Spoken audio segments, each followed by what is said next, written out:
Hi guys welcome to our channel. ఇక 'big boss' house నుండి బర్నీ eliminate అయిన సంగతి తెలిసిందే. ఇక స్టేజ్ మీదకి రాగానే నాగార్జున గారు "ఎలా ఉన్నావు బర్నీ" అంటే "బాగున్నాను సార్" అన్నాడు. సో ఇంత తొందరగా ఎలిమినేట్ అవుతావా అనుకున్నావా అంటే అస్సలు నేను ఊహించలేదు. ఇంత తొందరగా ఎందుకు ఎలిమినేట్ అయ్యానో నాకే అర్థం కాలేదు.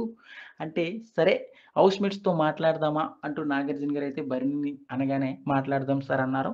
ఇక ముందుగా దివ్య గురించి ఏం చెప్తావంటే దివ్య నిజంగా నా చెల్లని చెప్పడం కాదు గానీ దివ్య నెక్స్ట్ లెవెల్ గేమర్ సార్. తనకి ఛాన్స్ రావాలే గానీ చాలా అద్భుతంగా ఆడుతుంది. దివ్య అయితే మాత్రం తన ఏజ్‌తో సంబంధం లేకుండా చాలా మైండ్ మెచ్యూర్డ్‌గా ఆలోచిస్తుంది సార్ అనగానే దివ్య అయితే అలా కన్నీళ్లు పెడుతూ ఉంది. మిస్ యూ అన్నయ్య అంటే మిస్ యూ తల్లి అని భరణి చెప్పడం జరిగింది. ఇక రీతు గురించి ఏం చెప్తామంటే రీతు ఒక నాగుపాము లాంటిది సార్. పగబట్టిందంటే అసలు వదలదు. రీతు ఎందుకు అలా చేస్తుందో ఎవరికీ అర్థం కావట్లేదు. రీతు డెమన్ పవన్‌తో తప్ప ఎవరితో కూడా మాట్లాడదు. ఎవరితో డిస్కషన్‌లో పాల్గొదు.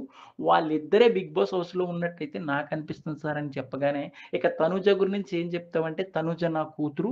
తనూజ ఎప్పుడు నా గుండెల్లోనే ఉంటది సార్. నా కూతురిని ఎప్పుడు కూడా నేను ఏమి అనడానికి సరిపోను. నా కూతురు కప్పు గెలుస్తదని అయితే నేను అనుకుంటున్నాను అనైతే తనూజ గురించి చెప్పారు.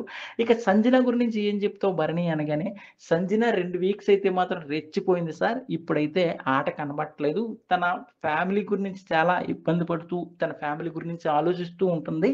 తనకి బిగ్ బాస్ హౌస్‌లో ఫుడ్ సరిపోవట్లేదు సార్ అని భరణి చెప్పగానే, అవునన్నయ్య అంటూ సంజన కూడా రిప్లై ఇచ్చింది. ఇక వైల్డ్ కార్డ్ కంటెస్టెంట్ మాధురి గురించి ఏం చెప్తావంటే, ఇక మాధురి గురించి ఏం చెప్తాను సార్, లోపలికి రాగానే సూపర్ ఫ్రైడ్ బ్యాండ్ అనుకున్నాను. కానీ అక్కడ తుస్ తపకాయలాగా ఏమీ లేదు సార్. అరవడం తప్ప గేమ్‌లు గాని, ఎలాంటి ఇదిలో గాని పాల్గొనదు. ఓన్లీ వంట చేస్తది. టాస్కుల్లో కూడా ఆడలేదు. సో, వేస్ట్ సార్ అనైతే మొహం మీదే చెప్పేసాడు మాధురికి.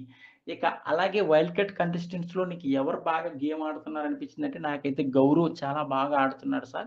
గౌరవ్ అయితే ఎక్స్ట్రార్డినరీగా ఆడుతున్నాడు.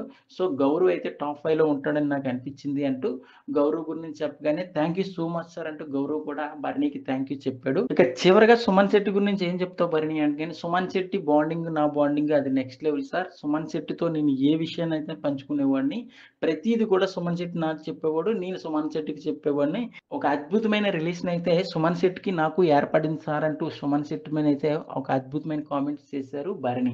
సో, చివరగా హౌస్‌మేట్స్ అందరికి బాయ్ చెప్పేసి అంటూ భరణినైతే స్టేజ్ నుంచి బయటకి పంపించేశారు. సో, భరణి హౌస్‌మేట్స్‌పై చేసిన కామెంట్స్‌పై మీరేమంటారనేదైతే ఒక కామెంట్ పెట్టండి. మరిన్ని లేటెస్ట్ లైవ్ అప్డేట్స్ కోసం చూస్తూనే ఉండండి మన ఛానల్.